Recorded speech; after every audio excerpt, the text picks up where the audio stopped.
Carta de Paulo aos Romanos, capítulo 12, versículo 12. Vamos ler apenas este versículo.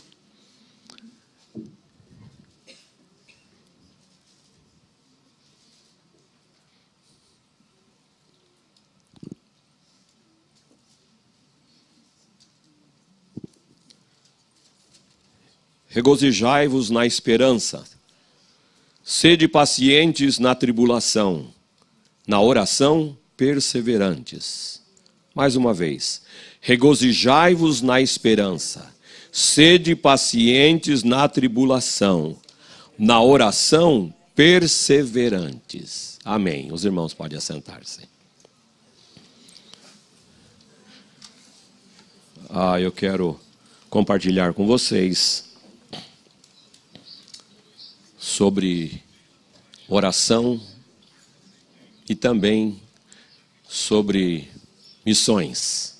Este é um ano que nós estamos falando sobre evangelização, sobre missões. E para que missões aconteça, tem que haver oração. Tem que haver oração. Nós estamos iniciando este ano, mas já estamos no final de fevereiro. As coisas estão passando muito rapidamente. E as coisas que você conversou com Deus sobre o que fazer neste ano, você já precisa começar a fazer. Porque os dias estão indo assim muito rápidos. Nós corremos o risco de daqui a pouco estar em 20 de novembro, iniciando dezembro, e aí nós vamos pensar naquele programa que nós elaboramos, naquelas coisas que deixamos de fazer. Por isso nós precisamos estar fazendo. O evangelismo está intimamente entrelaçado com missões. E se você está evangelizando, você está fazendo missões. E se você está fazendo missões, você está evangelizando. Agora tem gente que não faz missões, tem gente que não pensa ou que não está evangelizando, porque pensa que estas tarefas, essas atribuições são destinadas ao pastor. Porque essas tarefas são destinadas ao missionário ou ao evangelista. Mas não. Nós temos que deixar claro, sempre estaremos falando e muitas vezes nós aprendemos por repetição. Então nós temos que ouvir. Vocês já sabem, vocês que são pais e tratam com seus filhos, vocês sabem que é por repetição. Não é? De tanto falar, até que um dia ele resolve arrumar a cama dele. Não é? Mas você já falou por muitas vezes. E certa ocasião eu estava ouvindo um casal que estava ministrando para casais e falando sobre famílias. E a senhora disse assim, que talvez você vai ver o seu filho, a sua filha realizar alguma coisa quando ele casar. Ele passa 20 anos ouvindo as mesmas orientações, direções, mas quando chegar lá na casa dele, aí um dia você chega lá, não é mesmo? E olha, está tudo arrumadinho, está tudo lindo, maravilhoso. Aí você se regozija porque ele está praticando. Demorou para praticar, não é? Deu um suor, não é mesmo? Uma canseira na mãe, no pai, mas agora está praticando. Eu vou repetir o que eu falei já aqui nesse púlpito.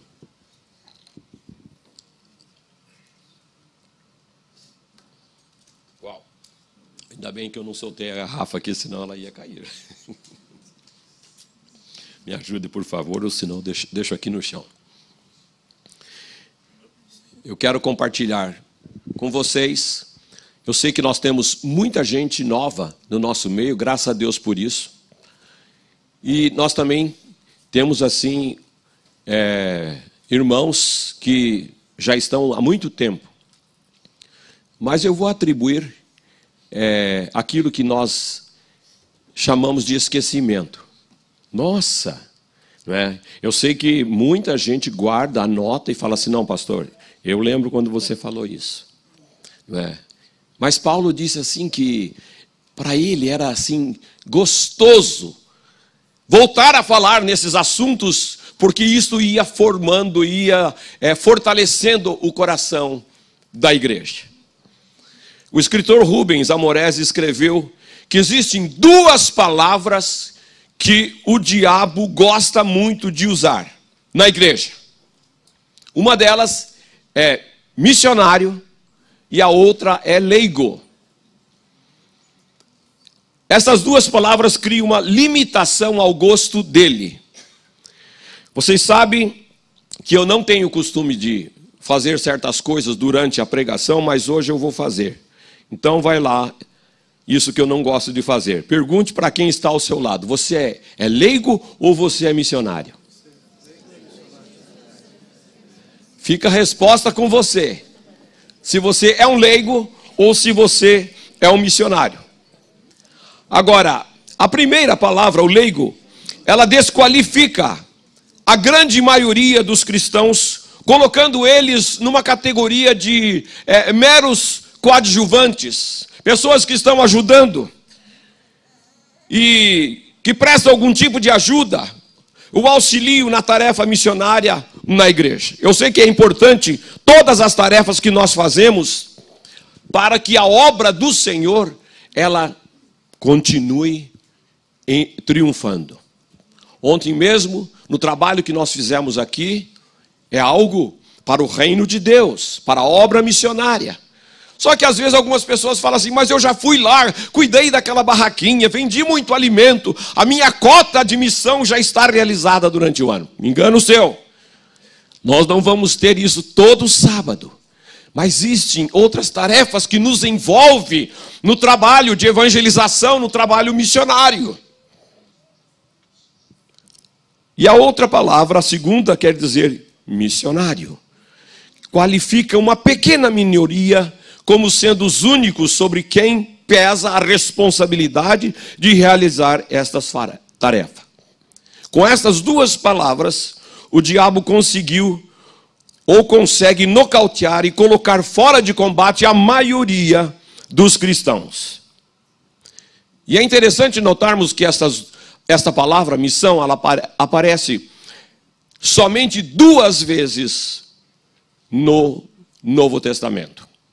Depois você, como um curioso da Bíblia, eu sei que você vai consultar, vai tentar encontrar a terceira, mas eu já te digo, são somente 2 vezes. A primeira está em Atos 12, 25, referindo-se ao retorno de Paulo e Barnabé a Jerusalém após uma viagem missionária que eles haviam sido enviados. Ali fala desta missão que eles receberam. A segunda aparece lá em 1 de Timóteo 2,15, referindo-se à maternidade, a missão que Deus confiou às mães participarem da criação, dando luz aos filhos. Essas 2 ocasiões distintas em que aparece a palavra missão no Novo Testamento nos ajudam a reconhecer que missão não é apenas o que Paulo e Barnabé fizeram em sua viagem, mas também o que as mães fazem quando geram e educam seus filhos. Então, as mães percebem a responsabilidade de gerar filhos. Por que gerar filhos? Por que ter filho? Por que se pede um filho? A palavra diz que é uma responsabilidade muito grande. E só gerar não está completo. Mas como criar e como educar estes filhos, que é uma responsabilidade muito grande. Eu vou falar algo assim, pode chocar você. Mas muita gente, ou muitas mães, têm terceirizado a criação dos filhos. entregue para que outros façam. O importante é que ela gerou, ela tem, ela diz, é meu filho, vai ter uma herança, eu fiz isso porque eu quero deixar uma herança para essa criança, para esse filho. Mas é um assunto muito sério a ser pensado. Por que mães querem ter filhos? Pois bem, então nós temos que banir essa palavra leigo, quando se trata de fazer a obra missionária.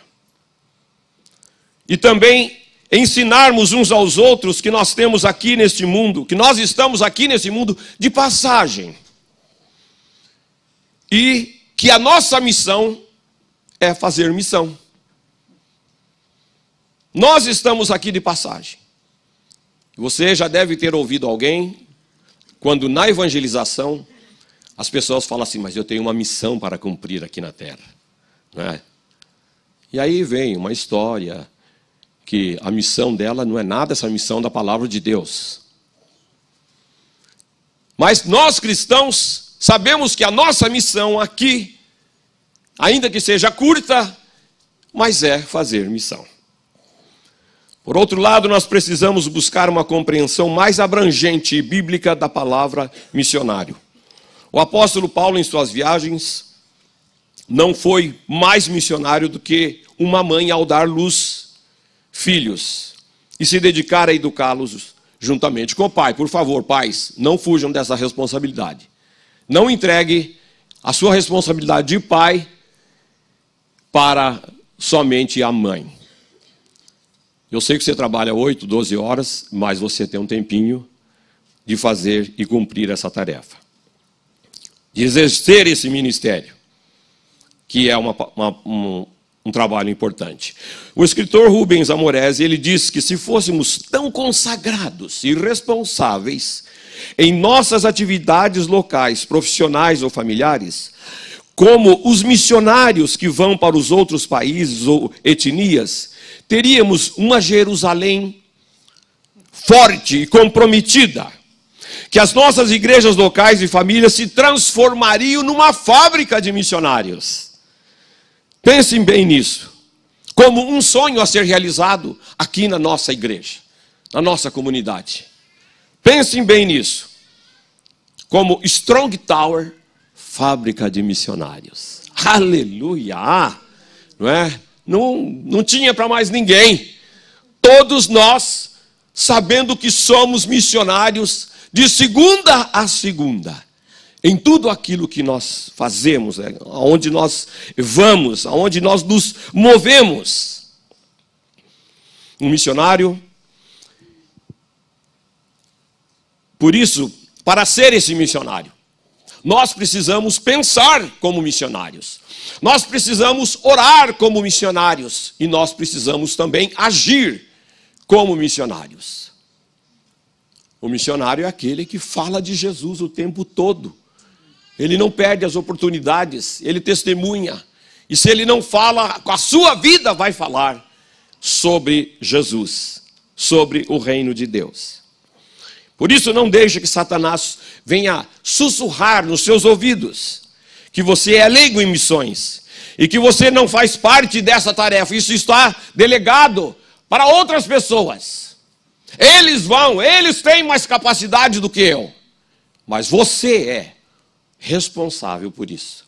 Porque Deus deu capacidade para todos nós. Não foi apenas para meia dúzia. Para toda a igreja. Para toda a igreja. Creia no seu chamado. Confesse o seu chamado. Confesse a palavra de Deus. Eu sei que muitos sabem o que está escrito em Atos 1:8. Que se eu pedisse, falaria um decor. Outros, pastor, não estou bem lembrado. Não é mesmo? Alguma coisa aconteceu ali, depois que Jesus subiu, e depois que os apóstolos começaram a realizar o ministério da evangelização sozinhos, não é? Sem mais a presença física de Jesus.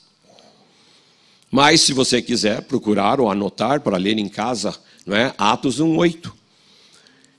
Lá está escrito: e recebereis poder ao descer sobre vós o Espírito Santo para ser testemunhas em Jerusalém, em Samaria, na Judéia e até os confins do mundo.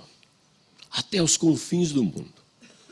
De repente, para quem estava morando no Brasil, os confins do mundo chegou aqui. Que é longe, barbaridade.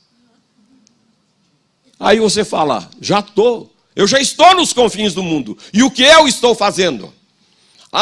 Quando eu voltar para o Brasil, que também é longe, é no outro confim do mundo. Mas você não fez lá, não está fazendo aqui, agora está pensando quando voltar para o Brasil.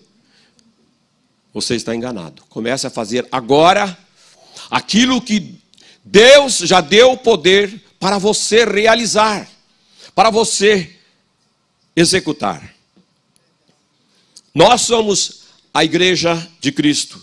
Ele é o cabeça, ele é o corpo, cabeça do corpo da igreja. Colossenses 1,18. E nesse corpo tem muitos membros. 1 Coríntios 12,12 fala isso. E que somos membros uns dos outros. Nós precisamos estar ligados uns nos outros. O braço não sai sozinho para lugar nenhum. Mesmo que as pernas queiram fazer isso, também não consegue. Tem que levar o corpo. Tem que estar junto com o corpo. Tem que haver esta unidade de trabalho. E todos nós, como membros do corpo de Cristo, recebemos esta incumbência. Nós recebemos esta incumbência, nós recebemos este encargo. Temos que desempenhar a função no corpo. E lá em Mateus 28:18, antes de Jesus subir ao céu, ele traz uma palavra de ordem. Quando ele diz que, aproximando dos seus discípulos, disse-lhes: toda autoridade me foi dada. Toda autoridade me foi dada no céu e na terra. Portanto, ide, fazei discípulos de todas as nações, batizando em nome do Pai, do Filho e do Espírito Santo, ensinando a guardar todas as coisas. Você está aí dentro dessa tarefa, gente. Você não pode sair, não tem como sair. Você tem que estar envolvido nessa palavra de Jesus, nessa palavra de ordem, para que isso seja uma verdade. Para que a sua vida como cristão, para que a sua vida como membro do corpo de Cristo seja realidade. Não adianta nós falarmos, sou daquela igreja, ou vou naquela igreja, mas e qual é a ligação no corpo? Qual é a ligação na tarefa de Jesus? Qual é a ligação naquilo que ele falou para nós realizarmos e fazermos? Quero repetir uma frase do evangelista americano Dwight Moody. Ele disse assim: se você diz estar indo para o céu e não se importa em levar ninguém para lá, então não é para o céu que você está indo. Uau! É sério. Se você diz estar indo para o céu, mas não se importa em levar ninguém para lá, não é para o céu que você está indo ou que nós estamos indo. Pense bem nisso e vamos acordar. Vamos acordar para a realidade. Nós queremos ir para o céu, nós cantamos, nós confessamos, o céu é bom, é um lugar maravilhoso, cheio de glória e gozo, mas e aquele povo que está ali sem ouvir, sem nunca saber de nada sobre salvação, sobre Jesus, sobre o reino de Deus? Nós não podemos nos calar. Nós temos que fazer alguma coisa. John Knox orou assim: Senhor, dá-me a Escócia ou eu morro. Whitefield lutava com Deus, dizendo: se não queres dar-me almas, retira a minha. Outros pregadores, outros missionários, como John Bunyan, Matthews Henry e Hudson Taylor, sempre estavam orando a Deus: Senhor, dá-me almas. Senhor, eu quero almas. Nós podemos fazer o mesmo, nós podemos orar de coração a mesma oração: Senhor, dá-nos almas. Esta cidade precisa ser sacudida pelo poder de Deus. Ah, mas o senhor sabe que tem milhares, milhões ao redor. Unindo Tampa Bay são milhões. Somente Tampa está em torno de 500 mil habitantes. Mas nós podemos fazer a diferença. Nós podemos fazer algo diferenciado para o reino de Deus. Tão somente precisa acontecer em nós querermos. Em dizer, eis-me aqui, Senhor. Esse mês de fevereiro, nós também estamos falando sobre família. Porque a igreja é composta de famílias. Deus quer uma grande família de filhos iguais a Jesus. Este é o desejo do coração do Pai.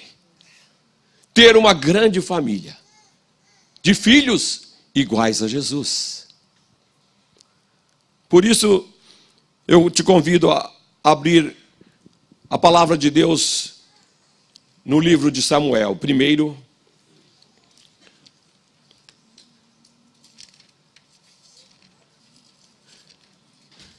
Samuel, capítulo 1.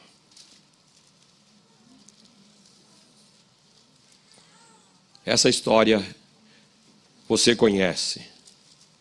Tenho certeza que 90% ou mais conhecem essa história. E fique depois com a Bíblia aberta. Aqui tem uma linda história de vida de oração.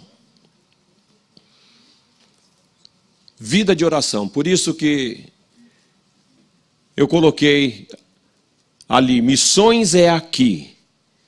Aqui no nosso meio. Não é o que está acontecendo na África? Sim, tem missões na África, tem irmãos na África, tem irmãos na Turquia, nas tribos indígenas, tem irmãos em Bangladesh, tem irmãos na Indonésia. Nós mantemos contato e ajudamos com ofertas esses irmãos a realizarem esse trabalho, porque eles estão conseguindo ir um pouquinho mais longe. Mas há necessidade da perseverança na oração. E a história de Ana é uma história linda, maravilhosa a ser seguida. Aí no versículo 1, ele diz que havia um homem de Ramataim Zofim, da região montanhosa de Efraim, cujo nome era Eucana, filho de Jeroão, filho de Eliú, filho de Tou, filho de Zuf, Eframita. É muito nome difícil, você acaba, né? Mas tudo bem. Marque só Eucana, porque Eucana era o marido de Ana. No versículo 2 fala que o Eucana, ele tinha 2 mulheres. Ana, a primeira, a mulher amada, e tinha a Penina. Não sei se é porque Penina ninguém escolhe para pôr o nome das filhas, né? Mas Ana, todo mundo põe. Tinha ele 2 mulheres. Uma se chamava Ana e a outra Penina. Penina tinha filhos. Ana, porém, não os tinha. Mas eu quero dar uma explicação. Porque você pode ficar pensando, puxa vida, o Eucana tinha 2 mulheres, eu só tenho uma, né? Mas naquela época era permitido, porque havia o Código de Hammurabi. O Código de Hammurabi, ele foi escrito há 1700 anos antes de Cristo. E nesse código já estava escrito essa permissão.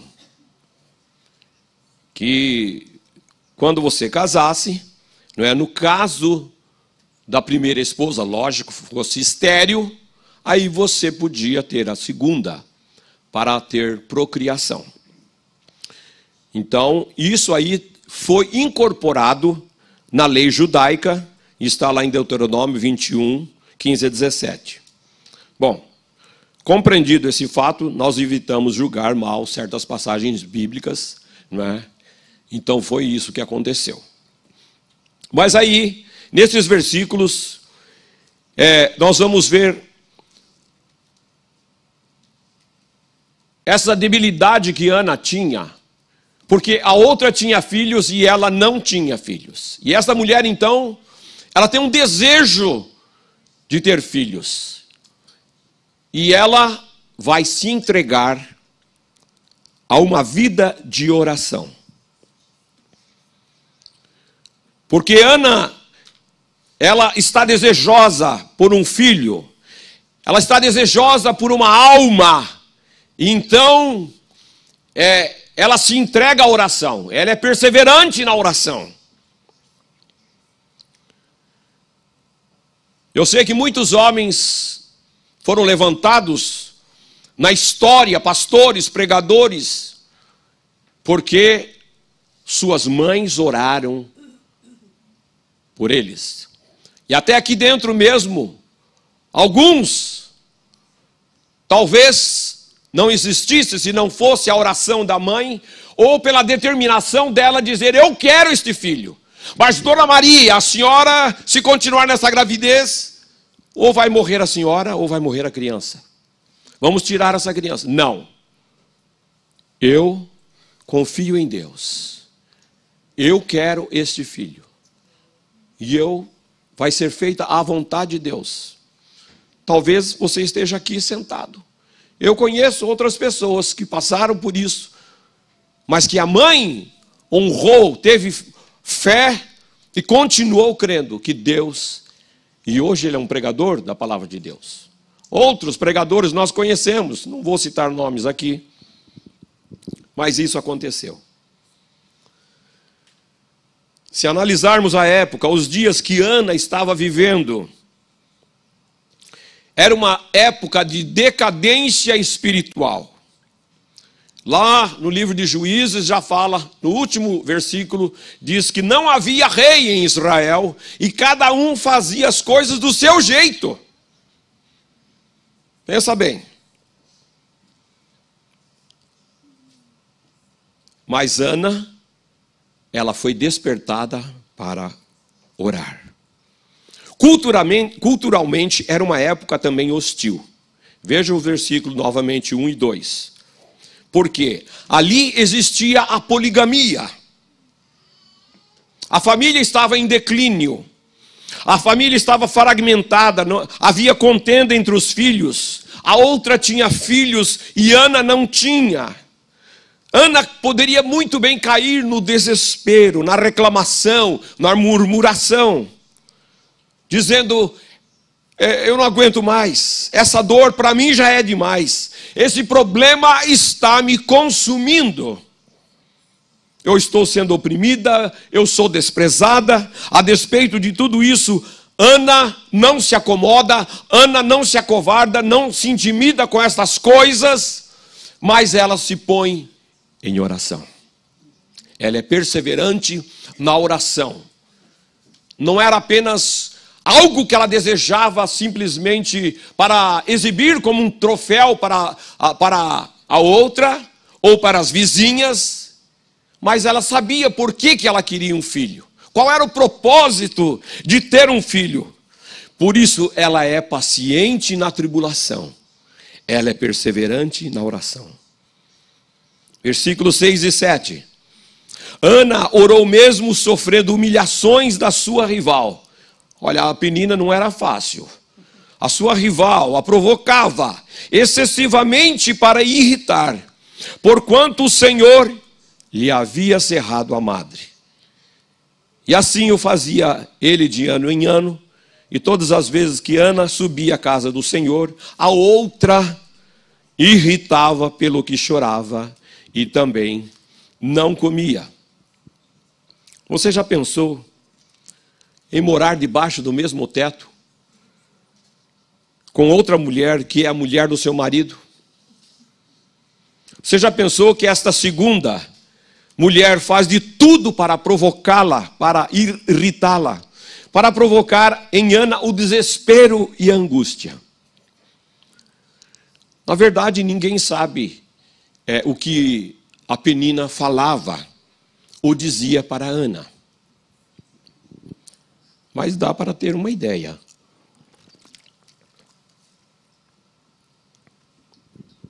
Porque,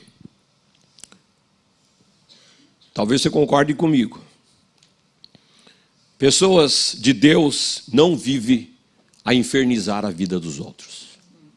Pessoas de Deus não faz isso. Pessoas de Deus é bálsamo. Pessoas de Deus é alegria, é conforto. Mas nós podemos fazer algumas conjecturas de acordo com o versículo 7, talvez Penina. Vamos pensar agora nós aqui. Talvez a Penina falava, Ana, vem cá, a gente vai, não é mesmo? Todos os anos na casa do Senhor, nós vamos nas festas, não é? Aí você fica orando o tempo todo, e eu olho para você e fica chorando. Ana, você realmente é uma mulher doente, você é uma estéril. Eu não vou tanto à igreja quanto você, Ana. Eu não oro como você. Agora, olha para mim, Ana. Eu sou uma mulher saudável. Eu tenho filhos. Você percebe que Ana estava sendo atacada em algo que mexia com a fé que ela tinha em Deus. Mas, muitas vezes, as pessoas que nos querem colocar para baixo estão do nosso lado. Para com isso. Deixa disso. Você não vai alcançar, você não vai conseguir. E aí você entra naquela conversa, fala assim, para mim não tem jeito mesmo. Então não faça isso. Seja perseverante na oração. Olhe para o Senhor, olhe para as promessas de Deus que Ele tem para a sua vida. As promessas que contém na palavra de Deus são tantas, são muitas para se cumprir nas nossas vidas. Creia nisso e tome posse das promessas que Deus tem. E apesar de todas essas circunstâncias, Ana prevalece em oração. Outra coisa, Ana orou mesmo sendo desencorajada pelo próprio marido. No versículo 5, ele nos mostra que Ana era amada por seu marido e que ele dava porções quando eles iam celebrar ao Senhor. Ele dava porções para os filhos e para a Penina, mas para Ana, ele dava porção dobrada. Porção dobrada. Mas tinha um problema, Ana continuava estéril. E esse problema de esterilidade na época era um componente muito difícil. Porque a mulher que não gerava, ela era objeto da ira de Deus. Como se Deus desprezasse essa mulher. Como ela fosse uma mulher que não podia ser feliz nem bem-aventurada na vida. Era um estigma social. Era uma espécie de juízo espiritual. Embora o marido amasse, aquela área da vida dela estava incompleta e ele não podia preencher. E o texto nos informa que foi Deus quem deixou Ana estéril. Foi Ele quem fechou a madre dela. No versículo 6 está mostrando isso. No versículo 8, nós vamos ver que o marido a amava, mas que ele não contribuía para a realização do seu sonho. No sentido de orar, no sentido de animar, no sentido de chorar com ela e de estar ao seu lado nesta hora que ela mais precisava de ajuda.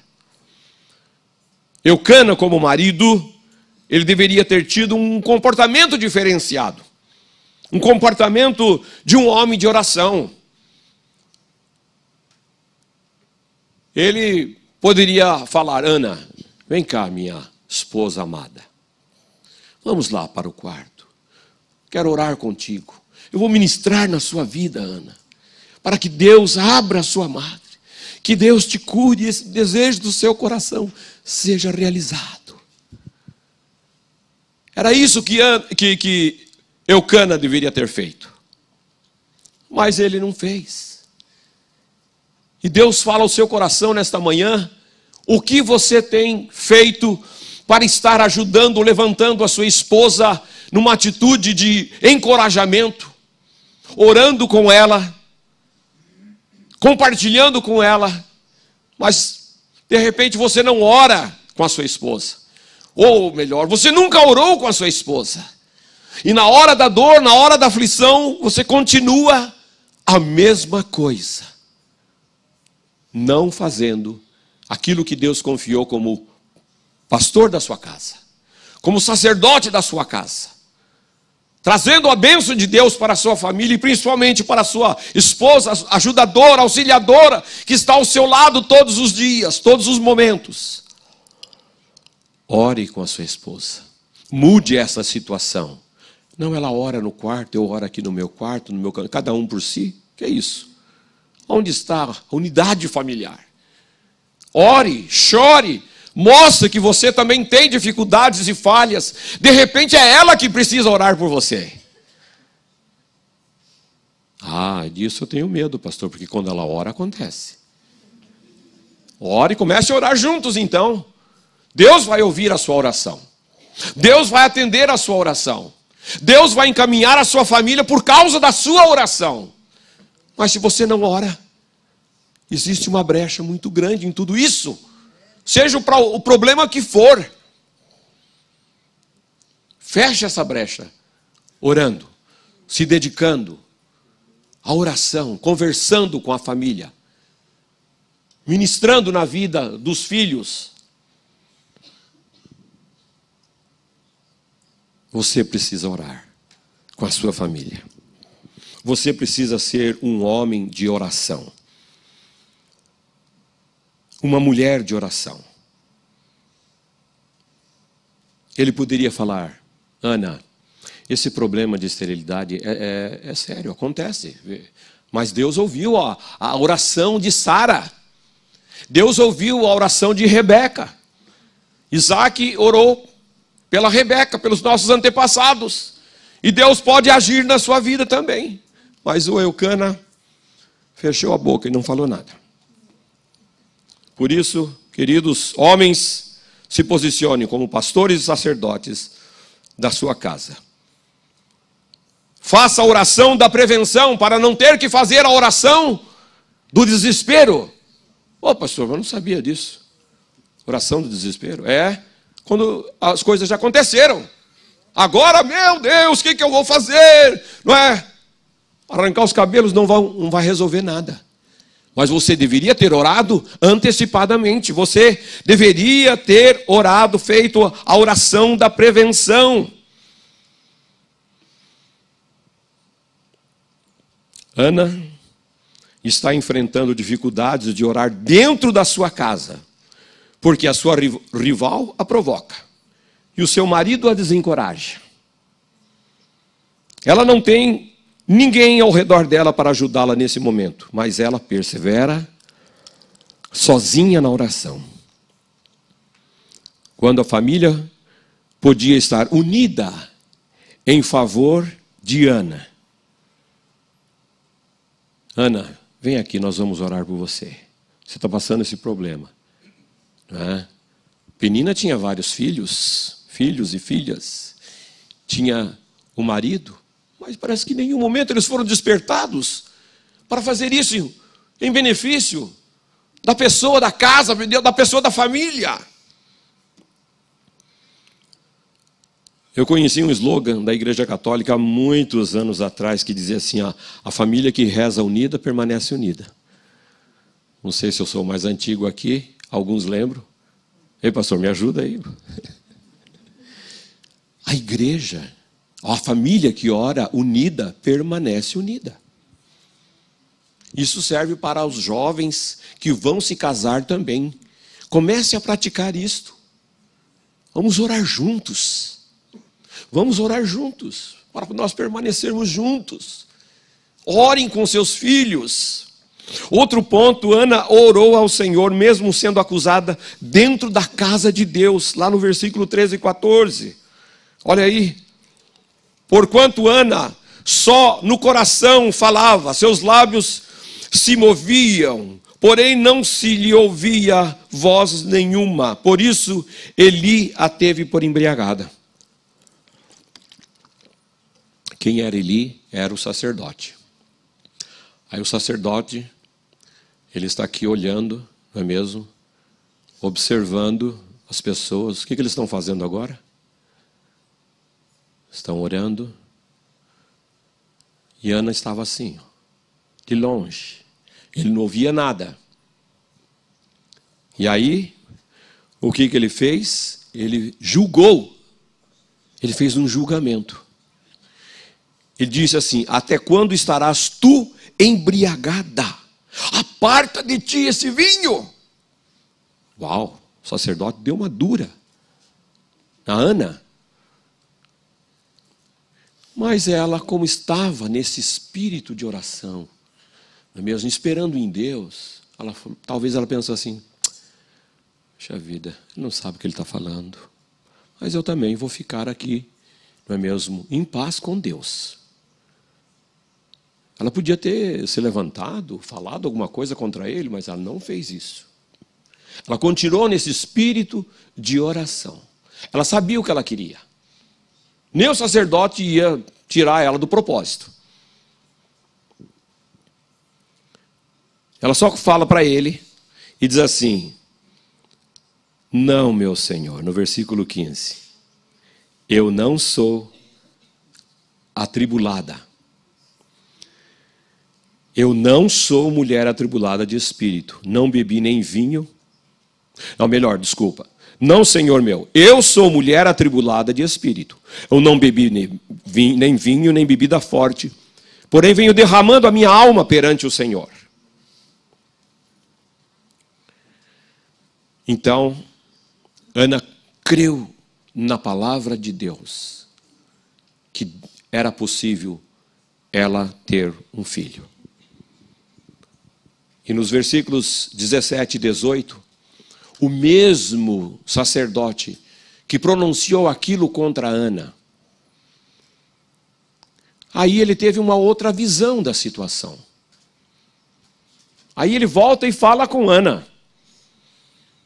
Ele diz assim, e também ela falou assim no versículo 16, você que está me acompanhando, por favor: não tenhas, pois, a tua serva por filha de Belial, porque pelo excesso da minha ansiedade e da minha aflição é que eu tenho falado até agora. Eu estou aflita, eu estou ansiosa por isso, para que isso aconteça. Aí o sacerdote diz: vai-te em paz, vai-te em paz. E o Deus de Israel te conceda a petição que lhe fizeste. E disse ela: ache a tua serva mercê diante de ti. Assim a mulher se foi seu caminho e comeu, e o seu semblante já não era triste. Que coisa maravilhosa. Então, apesar de de toda essa situação estar contrária a Ana, da Penina, do marido e do sacerdote, Ana não deixou ser envenenada por nenhuma palavra deles. E agora, quando o sacerdote percebe que existe uma outra situação, que ele então abençoa ela. E ele dá uma palavra de Deus para Ana. E Ana creu nessa palavra. Ana creu nessa palavra. Isso se chama fé. Fé é crer para ver e não ver para crer. Bem-aventurado os que não viram e creram. E a palavra de Deus diz assim, e assim, e assim. E Deus é fiel para cumpri-la. Aleluia. Você conhece a palavra de Deus. Você sabe a palavra de Deus. Ou precisa aprender a palavra de Deus e crer nas promessas de Deus. Ana saiu da presença do sacerdote, crendo. Ela tomou posse daquela palavra para ela. Ana saiu daquele lugar curada. emocionalmente, física e espiritualmente também. O seu semblante já não era mais o mesmo, porque o brilho voltou, a alegria voltou, a adoração voltou na vida de Ana. E a palavra do Senhor diz que eles foram embora para casa. Foram embora. Mas antes queria comentar o versículo 11, que diz que Ana, a razão de Ana insistir tanto porque ela queria um filho. O versículo 11 nos responde. E ela faz um voto dizendo: Senhor dos exércitos, se benigno te atentares para a aflição da tua serva, e de mim te lembrares, e da tua serva te não esqueceres, e lhe deres um filho varão. Olha só.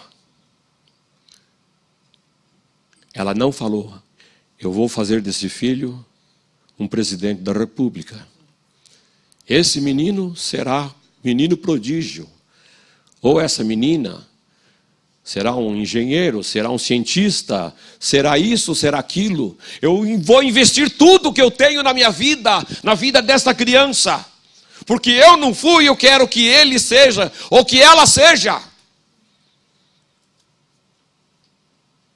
Um coração orgulhoso, um coração vaidoso, para a realização na vida do filho ou da filha. Quando Deus tem propósitos para aquele filho, para aquela filha, para a obra do Senhor, para aquilo ou para aquilo outro, que Deus está falando, mas nós, humanos, não conseguimos entender. Nós achamos que nós estamos certos, nós achamos que nós estamos corretos, e a criança, o filho, tem que fazer aquilo que nós queremos. Você precisa descobrir o que Deus quer do seu filho. Você precisa descobrir o que Deus quer da sua filha. Mas se você não orar, se você não perseverar em oração e saber a resposta certa, você pode errar, você pode estragar, você pode descumprir o propósito de Deus. Mas Ana sabia bem o que ela queria. Este filho, se me deres um filho varão, ao Senhor o darei, por todos os dias da sua vida, e sobre a sua cabeça não passará navalha. Ela fez um voto, ela ia entregar o filho para Deus, para ser um servo de Deus. Tem muitos pais que têm medo que Deus chame o seu filho para o trabalho missionário fora daqui de Tampa. Se ficar aqui, maravilha, está aqui pertinho com a mãe e com o pai. Mas é o quê que o senhor falou? No Haiti? Na África? Não. Por que não pode ser o filho do outro irmão? Por que tem que ser o meu filho?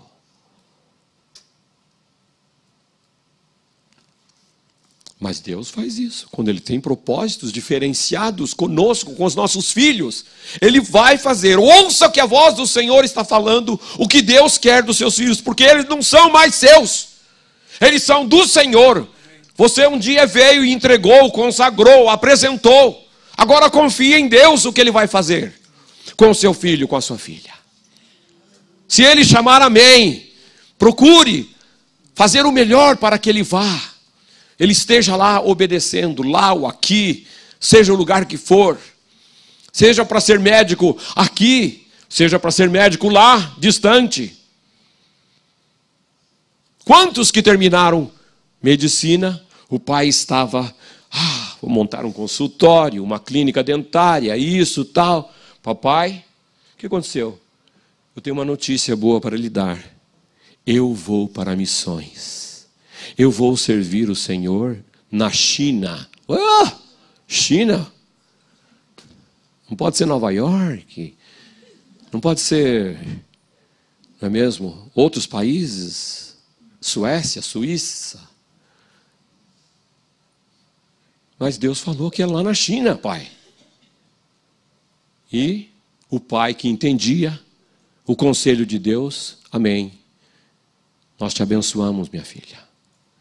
Às vezes esse filho vai lá, passa um ano, ganha uma alma para Jesus e volta.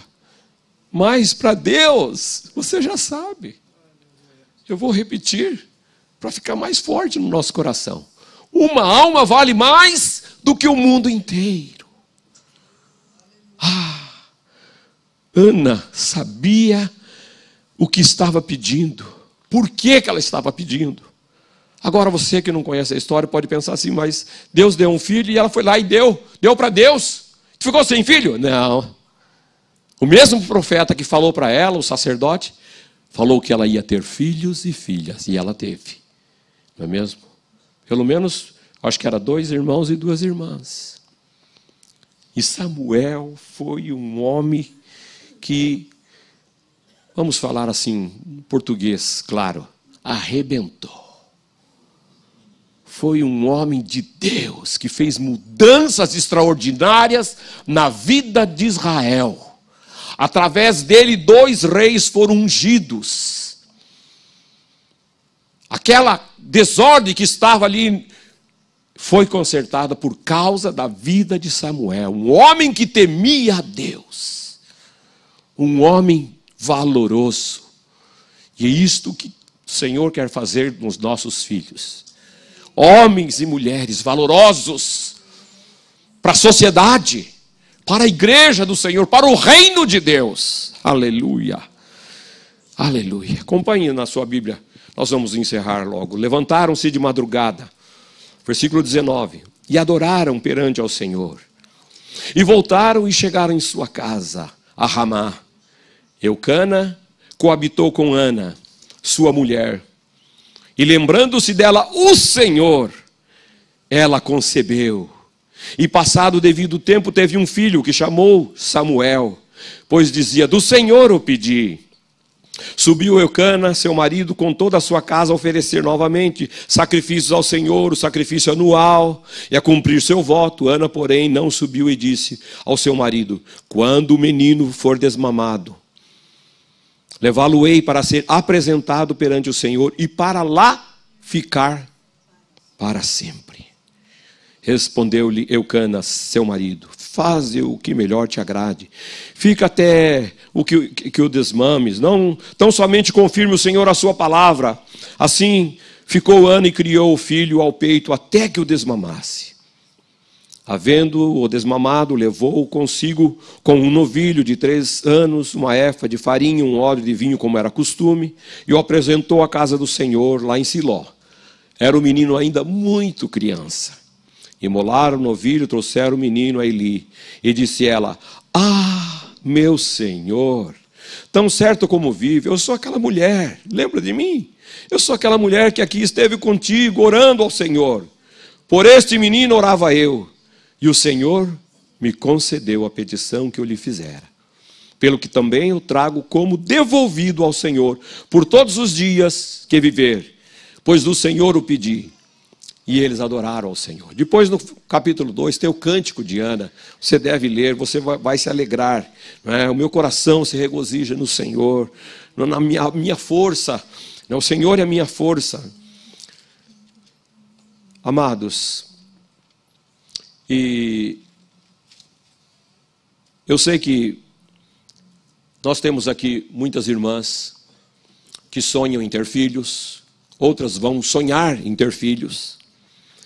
Isso é normal para todos. Algumas têm alguma dificuldade, eu sei que essa é uma palavra de encorajamento também para a sua vida. Mas eu quero que você pense seriamente comigo. Como nós estamos falando sobre evangelização, como nós estamos e vamos falar sobre missões, muito nós vamos falar. Eu quero que você tenha um coração perseverante na oração para gerar filhos espirituais. Filhos espirituais. Deus quer fazer algo novo na sua vida, algo que não está acontecendo, mas Deus quer fazer algo novo e diferente. Em você pensar, o que é isso? Eu nunca ouvi falar que crente gera filho espiritual. É algo legal, gostoso, tremendo, está na palavra de Deus. Termos filhos espirituais. onde você ensina, onde você discipula, onde você fala de Jesus, onde você é um exemplo de vida para esta pessoa. Quando ela diz, esse aqui é o meu pai espiritual, essa aqui é minha mãe espiritual. Agora é mais lindo ainda quando ela diz, essa aqui é minha avó espiritual. Porque ela já está produzindo também, ela já está gerando. Aleluia. Eu não lembro dos netos, mas eu sei que minha esposa tem. Avó espiritual. Porque aquela que ela gerou continua gerando, gerando, gerando. Aleluia. Pensa nisso. Curve a sua cabeça nesta hora. Ore ao Senhor. Ore sobre isso. Pense lá em Ana, que foi vitoriosa, que alcançou aquilo que ela pediu em Deus. Agora, vamos pensar no que nós podemos fazer e gerar. Porque Jesus é o nosso supremo pastor. E nós somos ovelhas do seu rebanho. Como é bom falar, eu sou ovelha do rebanho de Jesus. Ele é o supremo pastor. Mas fique sabendo, ovelha gera ovelhas. Se você é ovelha, você vai gerar ovelhas. Você precisa gerar ovelhas. Como Ana venceu aquela batalha por um filho, perseverando na oração, crendo, não desistindo. Vamos tomar o exemplo de Ana para as nossas vidas. Senhor, eu quero ser como Ana. Eu quero, Senhor, gerar filhos espirituais para entregar para Ti. Para entregar para o Senhor e dizer, Senhor, eis aqui os meus frutos. Eu não posso chegar diante de Ti de mãos vazias, Senhor. Até quando eu estarei de mãos vazias, simplesmente me alimentando, ouvindo, e não transbordando da glória, transbordando em testemunho?